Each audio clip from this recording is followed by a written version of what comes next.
Hey, hey, hey, good morning. I pray that all is well with you, that you are up and at 'em and ready to ride out on a wonderful, wonderful Friday. Um, for those preparing for your Shabbat services tomorrow, I pray that you have a wonderful day of preparation for tomorrow. All the things that you take care of today, so that you don't have to do them tomorrow. For those of you who preparing for your weekend, traveling. I pray for safe travels. If you're working, I pray for peaceful time to get things done. To, be productive, not busy. But overall, I pray that you are prospering in the way that you need to, in the things that you need to. Um, I've seen a number of families posting about loss in this. It seems like there's just so much of that going on, and we know that that's just a factor of life. We're continuing to lift families in Texas, and those families that were affected by the massive loss of life from those floods in Texas. But we also are lifting up regions that are being affected by flooding right now. I know down south. I heard by North Carolina, some things happening there in that area. Just there's a lot to be in prayer for, and there's a lot that we need to be uh, concerned about, not worrying, but concerned about, as far as it affects our brothers and sisters, humankind. Not even talking about Christians, just humanity right now is feeling some things, and we just want to be mindful to, in all things, to not just worry about things, or not to worry about them, especially if we're praying about them, that we keep one another lifted. Last night in our online study with Pastor Demetrius, one of the things that he focused on was about the need for us to be of encouragement to one another in this season when we see and hear so many things going. And it is important for us to um, be helpers one to another in that way of, um, being mindful to keep one another covered in prayer, to stay encouraged yourself as well. So we're going to go ahead and jump into our reading so that we're not here a very long time today.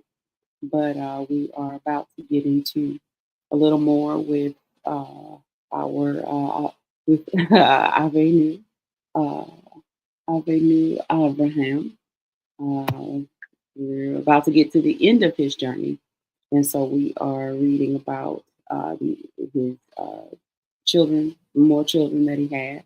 We're going to look at those family dynamics and how important it is to just take care of matters, and just kind of continuing that conversation as well, because we did sort of touch into that yesterday, or the last time that we gathered. We didn't gather yesterday because I was a bit under the weather yesterday, but thanks be to the Most High God, I am feeling much better today, having a much better experience today.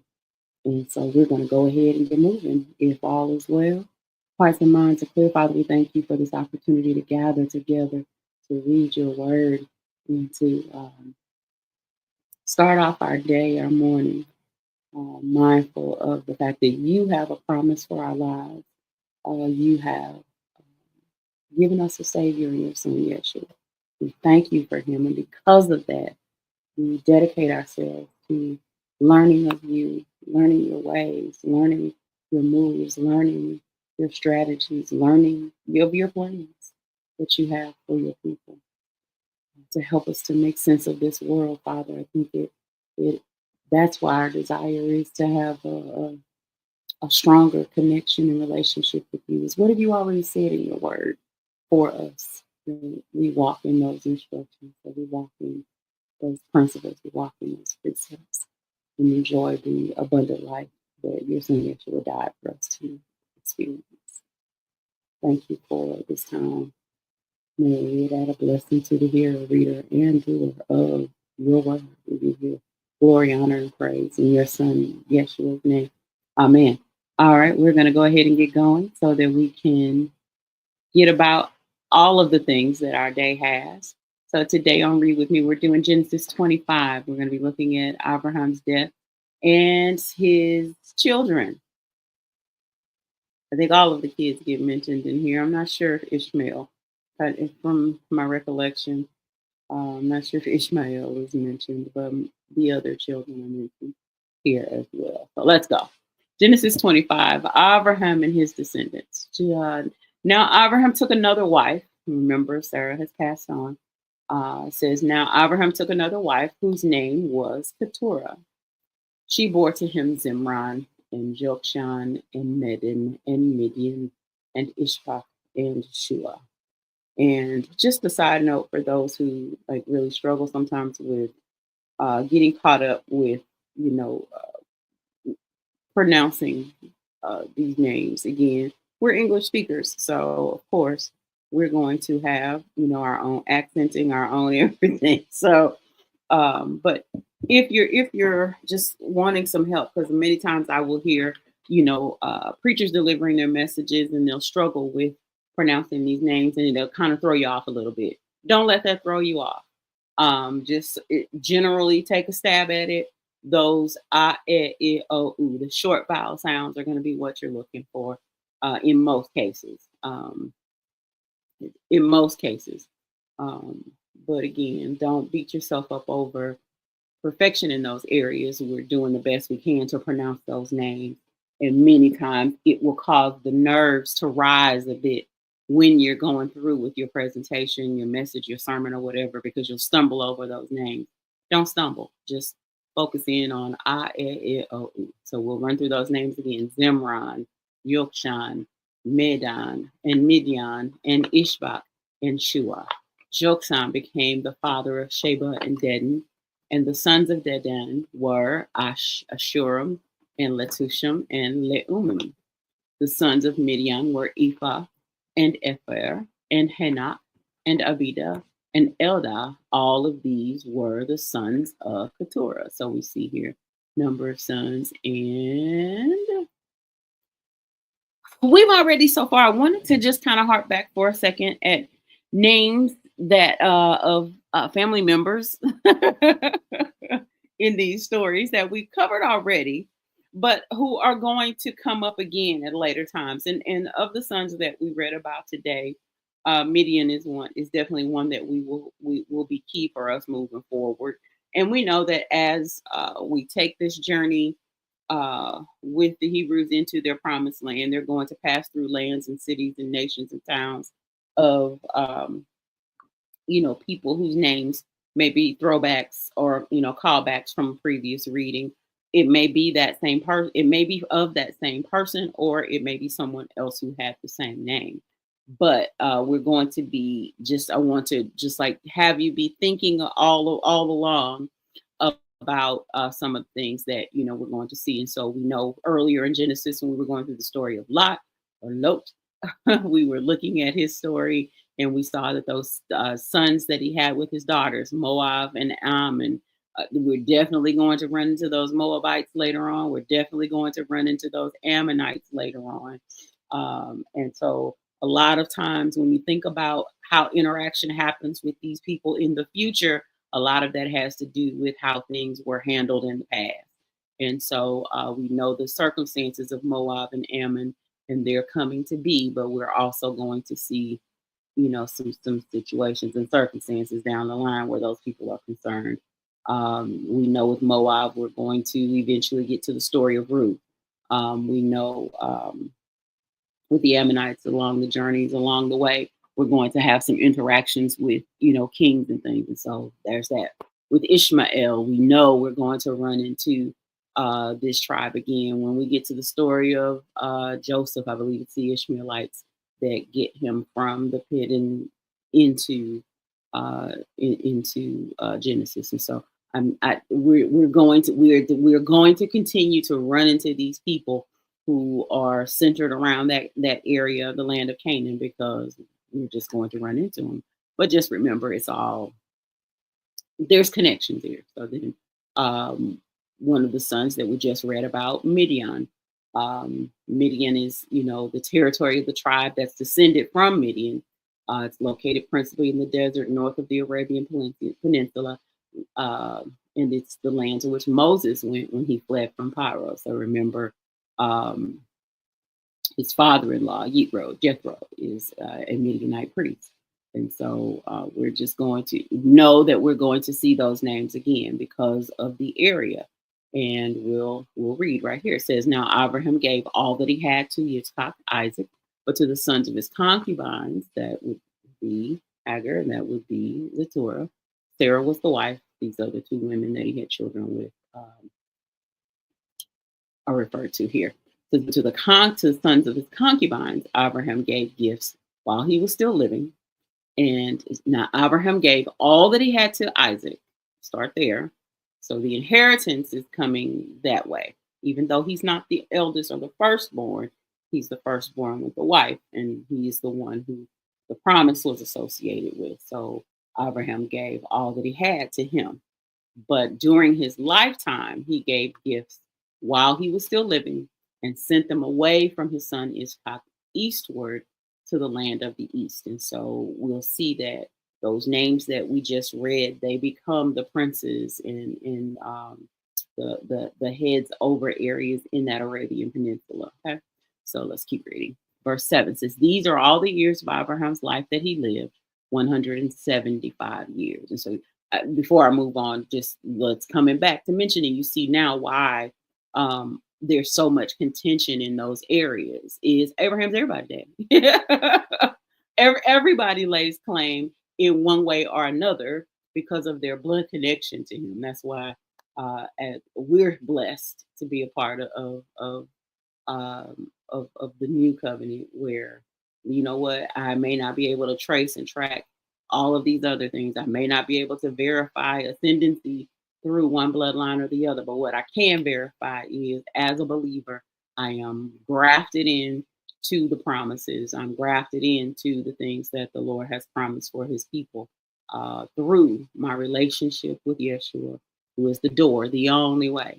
There's a lot of others that are familiar with the Father, but there's only one way to him, and that is through Yeshua. Is our stance. You believe what you believe, but it's our responsibility to preach the death, burial, and resurrection of Yeshua. So here we go. Verse 7 says, these are all the years of Abraham's life that he lived, 175 years. Abraham breathed his last and died in a ripe old age, an old man and satisfied with life, and he was gathered to his people. That's a blessing. We desire to see those same things. My grandmother was blessed to live to 102, and she got to see 5 or 6 generations of grandchildren. An absolute blessing. And so that's how I desire to go. We don't know the days that we have. We don't know the number of those days, but that's a blessing to live, to be an old man who was satisfied with life, and he was gathered to his people. Then his sons Yishkak and Ishmael buried him in the cave of Machpelah. Remember that cave? Remember he purchased that in the field of Ephron, the son of Zohar the Hittite, facing Mamre. Remember when he purchased that land. And so we're going to continue to see as we walk through the story of the patriarchs that is where bodies are buried for a interesting set of people. But we'll get to that when we get to that. Verse 10, the field which Abraham purchased from the sons of Heth, there Abraham was buried with Sarah his wife. It came about after the death of Abraham that Elohim blessed his son Yishak, and Yishak lived in the Er Lahai Roy. Remember, we talked about that. That's that well, that's that Be'er. That is the well of the one who sees me. You remember the story with Hagar and Ishmael. It says, now these are the records of the generations of Ishmael, Abraham's son, whom Hagar the Egyptian, Sarah's maid, bore to Abraham. And these are the names of the sons of Ishmael by their names in the order of their birth. Nebaioth, the firstborn of Ishmael, and Kedar, and Adbil, and Mibsam, and Mishma, and Duma, and Masa, Hadad, and Tamar, Jatur, and Fish, and Kedema. These are the sons of Ishmael, and these are their names by their villages, by their camps, 12 princes according to their tribes. These are the years of the life of Ishmael, 137 years, and he breathed his last and died and was gathered to his people. They settled from Havilah to Shur, which is east of Egypt. Or have we covered that Mitzrayim? We'll talk about that if we haven't.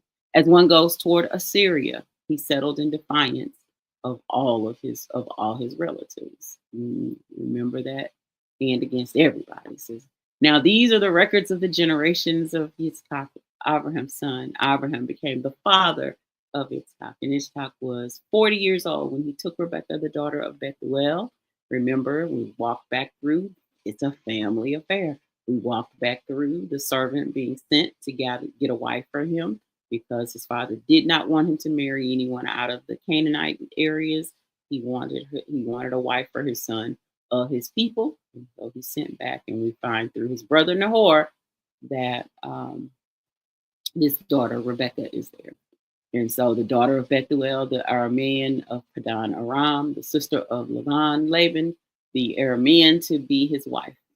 Isaac prayed to the Lord on behalf of his wife because she was barren, and the Lord, remember all caps, Yahuwah, the tetragrammaton, answered him, and Rebekah, his wife, conceived.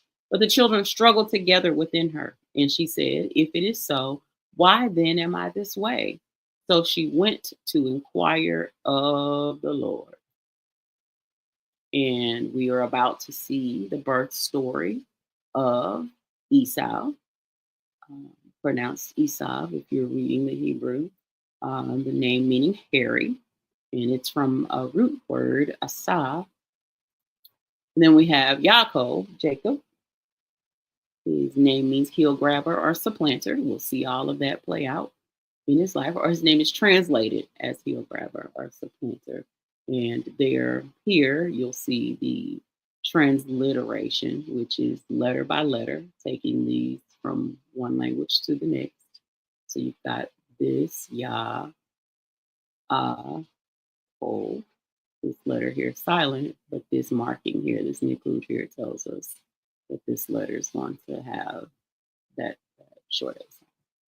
So Yaakov, his name is translated as heel grabber or supplanter. And like I said, we're about to see all of that play out. Genesis 25, the birth of Esau and Yaakov. The Lord said to her, 2 nations are in your womb, and 2 peoples will be separated from your body. And one people shall be stronger than the other, and the older shall serve the younger. When her days to be delivered were fulfilled, behold, there were twins in her womb. Now the first came forth red all over like a hairy garment, and they named him Esau. And again, that Esau is referring to hairy, not color. Okay. Afterward, his brother came forth with his hand holding on to Esau's heel. So his name was called Jacob. Remember, we pronounced that Yaakov. And Yitzchak was 60 years old when she gave birth to them. These old people having babies. You're seeing a lot of that lately too, but I digress. It says, when the boys grew up, Esau became a skillful hunter, a man of the field, but Yaakov was a peaceful man living in tents. Now Isaac loved Esau because he had a taste for game, but Rebekah loved Jacob. And then we're about to get to a very interesting story. Let's read. When Yaakov had cooked stew, Esau came in from the field, and he was famished. And Esau said to Jacob, forgive me, please let me have a swallow of that red stuff there, for I am famished. Therefore, his name was called Edom. But Yaakov said, first, sell me your birthright. And Esau said, behold, I am about to die. So of what use then is this birthright to me? And Yaakov said, first swear to me. So he swore to him and sold his birthright to Jacob. Then Jacob gave, hold on one second. I have a question here that I need to stop and address. Okay. Where were we? Let's go back to 30 real quick and read this. And Esau said to Yaakov, please let me have a swallow of that red stuff there, for I am famished.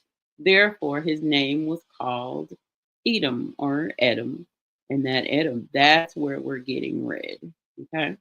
That's where we're getting red. That word does mean red. And it's from the same root word as the word Adam, and which is to show blood, it's flush or be rosy in the face. And so that's where that red is coming in there. That's where that red or ruddy is coming in from, right there. Okay. It says, but Yaakov said, first sell me your birthright. And Esau said, behold, I am about to die. So of what use then is this birthright to me? And Yaakov said, first swear to me. So he swore to him and sold his birthright to Yaakov. Then Yaakov gave Esau bread and lentil stew, and he ate and drank and rose and went on his way. Thus Esau despised his birthright. Now I'm going to tell you, as I've gotten older, I've grown in love. I generally enjoy a good lentil, but we see here what is played out is we've got Esau, who is the elder, and there is, culturally speaking, there are specific, promises and inheritances that go to that oldest son.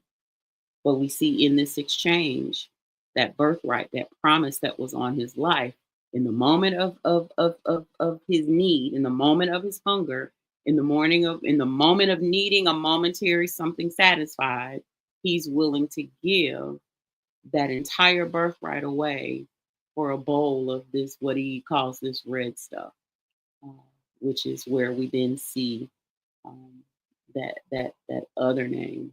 I guess I don't know if we would call it a surname or a nickname or whatever the case may be. Moving forward, we are going to see Esau referred to as Edom, which is red,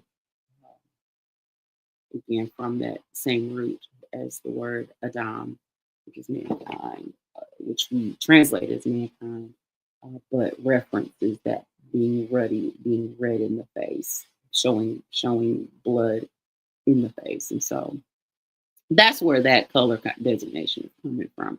I don't believe that it's, Edom is a racial change. I've heard, others speak of them being. We're not even going to talk about that because I don't ascribe to that teaching. So let's move forward. It says, but Yaakov said, first sell me your birthright. Esau said, behold, I am about to die. So of what use then is this birthright to me? And Yaakov said, first swear to me. So he swore to him, sold his birthright to Yaakov. Then Yaakov gave Esau bread and lentil stew, and he ate and drank and rose and went on his way. Thus Esau despised his birthright. And so today, I believe that one of the things that we can be thinking on today is the value that we place on the things that the Lord has done for us. Yesterday, I was in a moment of meditation, and one of the things that really occurred to me really, really strongly was, how I for granted we can take living in life.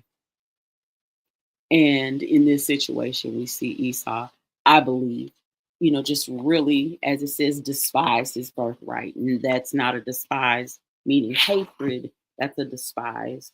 That means he just didn't think little of it. It was so unimportant to him in that moment that there was promise on his life that he was willing to compromise it, give it away. The word is bizarre.